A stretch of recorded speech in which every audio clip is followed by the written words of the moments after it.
matanya itu semuanya berwarna hitam. Giginya segi yang copot itu ada 7. 7 bahasa Koreanya adalah chill. Itu pegang sebuah poster. Poster apa yang dipegang oleh Gary? Posternya adalah aku menghadapi aku yang lain. Hai semuanya, I'm Sulkim dan selamat datang ke channel YouTube aku. Yeay. By the way, yang nonton gimana nih kabarnya hari ini? Apakah dalam kondisi yang baik-baik saja? Lagi sehat kan? Atau di sini mungkin ada teman-teman yang lagi dalam kondisi nggak baik-baik aja, lagi sedih atau lagi galau dan bahkan lagi putus asa. Apapun itu, tetap semangat ya teman-teman. Don't give up. Well, dalam video kali ini kita akan membahas teori Red Velvet Chill Kill part kedua. Anyway, udah nonton kan yang part pertama? Itu juga harus ditonton loh teman-teman. Nah, di part kedua ini kita bakal bahas teori berdasarkan trailernya. Lantas, seperti apakah teori selengkapnya? Yuk mari kita kulik bareng-bareng. Yorobun, seperti yang sudah kalian lihat ya, untuk video trailernya itu berdurasi kurang lebih 2 menit 32 detik. Tapi meskipun durasinya segitu ya, teorinya itu sumpah nih panjang banget teman-teman.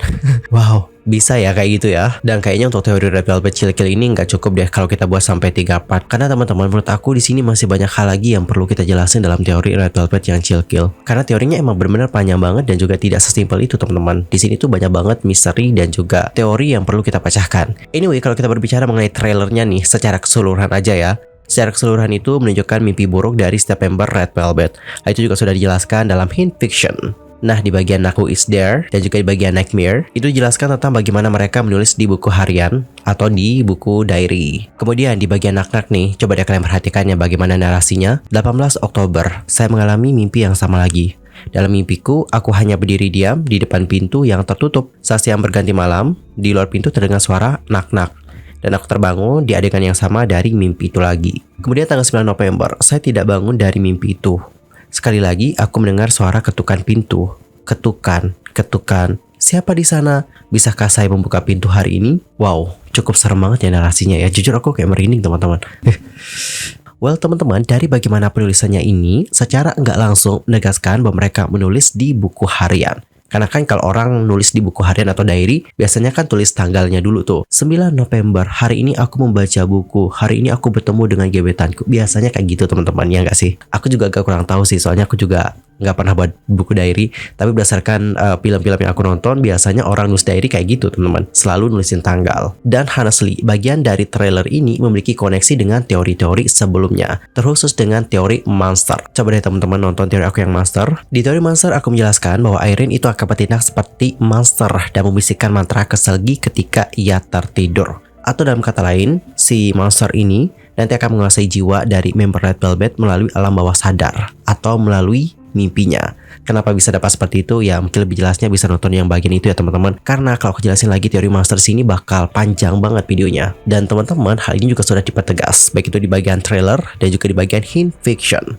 Di bagian trailer, kalau teman-teman dengerin secara seksama banget, teman-teman bakal dengerin suara bisikan. Untuk lebih jelasnya langsung aja ya kita play bagian trailernya yang pas awal-awal pas saat Irene tidur. Play.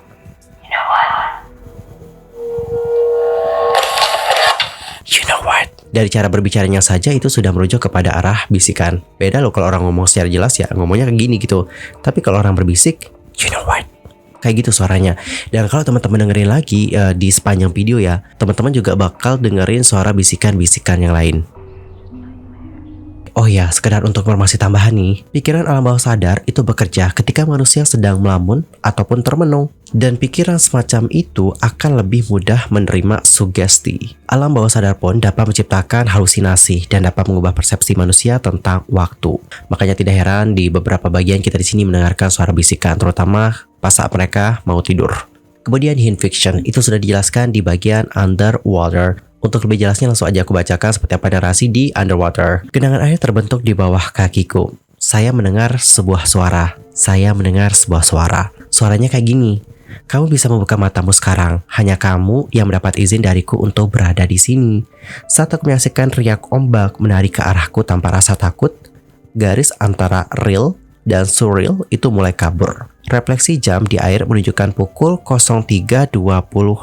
Apa yang dimaksudkan dengan real dan surreal? Real adalah yang diharapkan, yang konvensional, yang lumrah. Ibarat nih seperti mobil di jalan raya, itu kan lumrah banget. Kemudian untuk surreal adalah hal yang gak normal dan hal yang gak terduga. Contoh kayak kapal kecil di atas sebuah gedung. Itu kan kayak surreal teman-teman. Dan dalam interpretasi mimpi nih disebutkan bahwa air adalah simbol dari sisi emosional dari pengalaman manusia.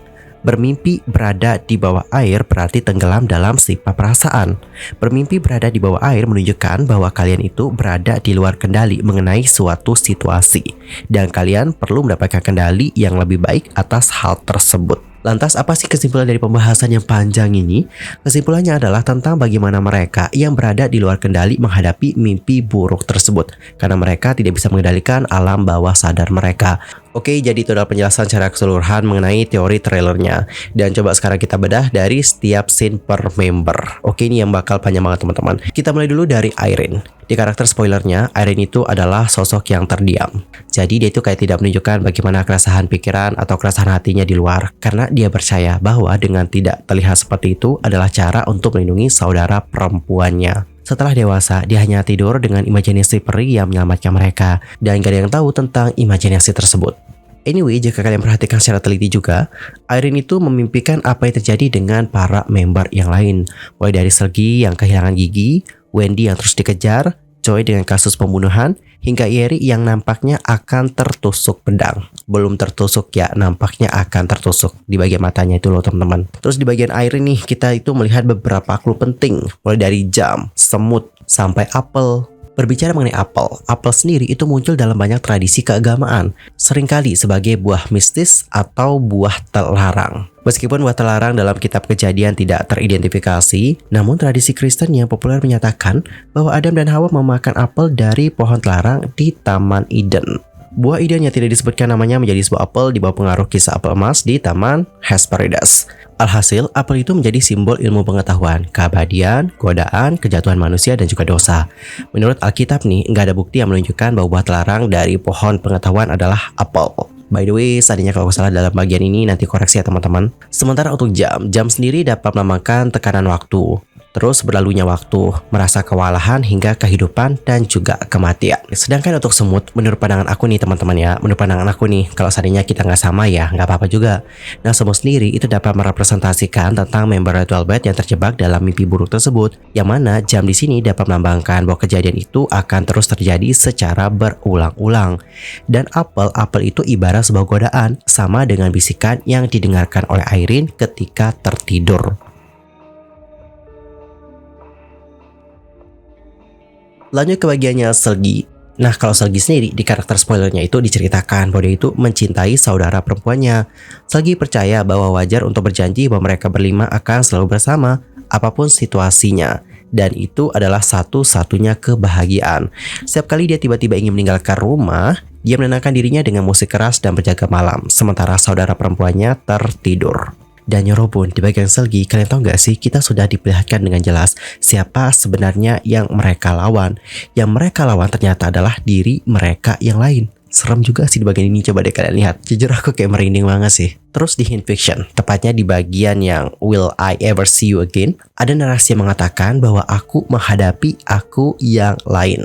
Terus di bagian Sergi melukis, kalau teman-teman perhatikan di bagian Sergi melukis, itu nampaknya bukan Sergi yang berada di dunia nyata deh teman-teman.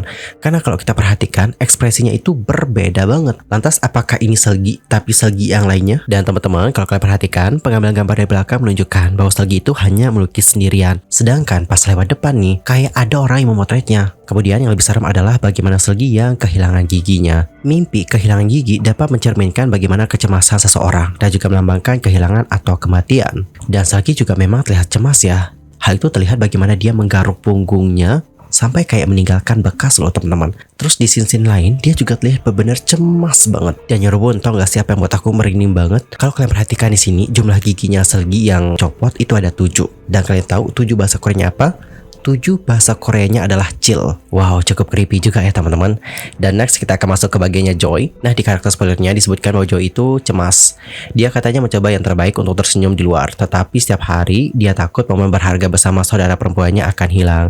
Joy yang takut menghadapi kenyataan dan hanya melihat dunia dengan satu mata, merekam waktu yang dihabiskan bersama saudara perempuannya. Para saudara perempuannya di bilik jendela tampak senang dengan masalah apapun. Dan teman-teman di bagian trailernya, Joy itu memiliki mimpi menghabisi nyawa seseorang. Dan bahkan kita juga mendengar suara sirene polisi.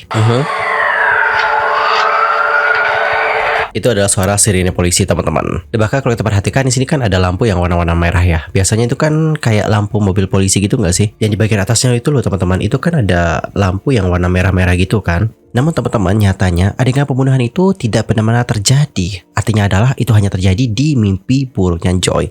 Dalam dunia nyata, dia tidak melakukan hal tersebut. Teman-teman, sayangnya di sini untuk Joy itu kayak nggak bisa membedakan mana yang nyata dan juga mana yang nggak nyata. Bahkan ketika dia terbangun dalam mimpinya, dia di sini tetap menunjukkan bagaimana emosi perasaan bersalah ketika dia menghabisi nyawa seseorang. Padahal di sana itu nggak ada siapa-siapa loh, teman-teman.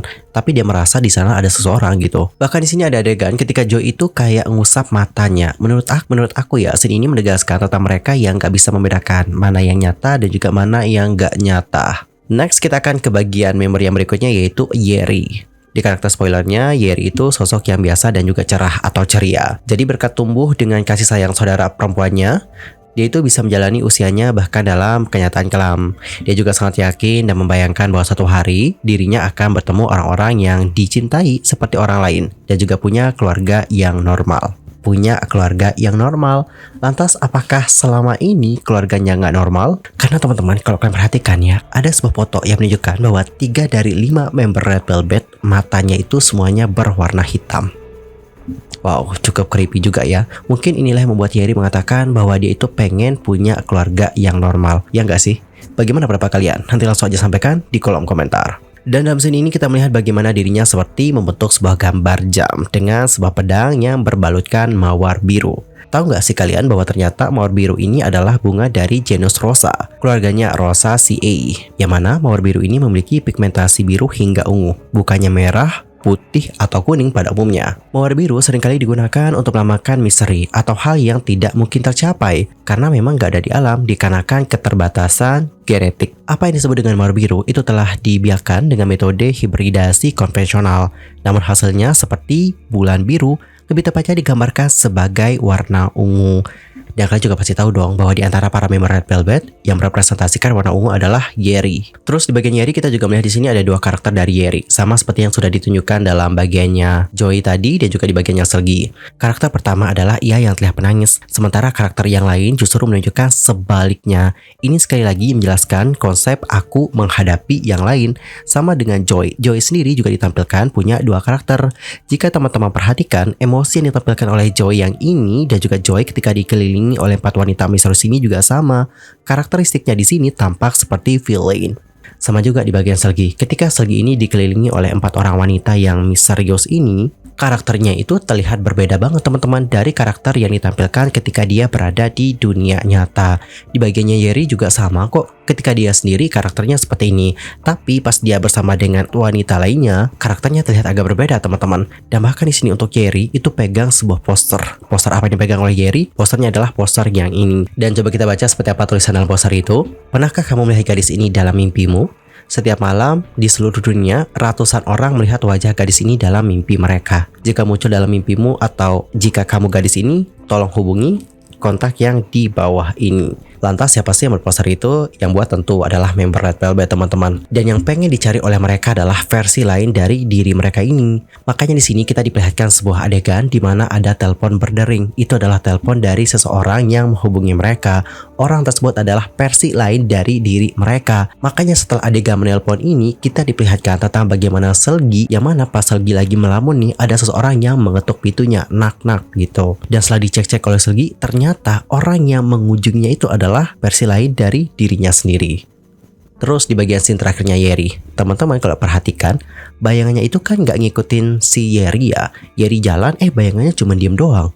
Lantas apa sih maksud di balik scene ini? Nah Yorobun, seperti aku rasa dari Victorian Web, dalam banyak buku fantasi, penulisnya itu menggunakan dualitas terang dan juga gelap untuk menekankan kehadiran bayangan dan kekuatan gelap serupa. Bayangan itu sendiri mewakili pemblokiran cahaya dan oleh karena itulah menyiratkan adanya kegelapan yang mengintai atau sumber kejahatan. Make sense kan dengan teori mereka? And last kita akan membahas tentang Wendy. Oke, kita mulai dulu bahas ya dari karakter spoilernya Wendy. Wendy sendiri terlahir dengan kepribadian ceria. Dia dulunya itu punya semangat yang gak kenal takut, terus bebas, dan menjadi energi mereka dalam situasi yang sulit. Bagi para saudara perempuannya, kehadiran Wendy adalah jalan keluar untuk melupakan rasa sakit mereka.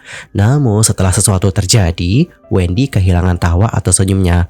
karena dia terobsesi dengan tanggung jawab yang berlebihan. Dan Yorobun ketika di bagian ini kita dapat melihat nih bahwa Wendy yang terbangun dan terus berjalan-jalan layaknya berjaga. Yang mana scene ini menurut aku ya itu berhubungan kuat dengan penggambaran dirinya yang terobsesi dengan tanggung jawab yang berlebihan.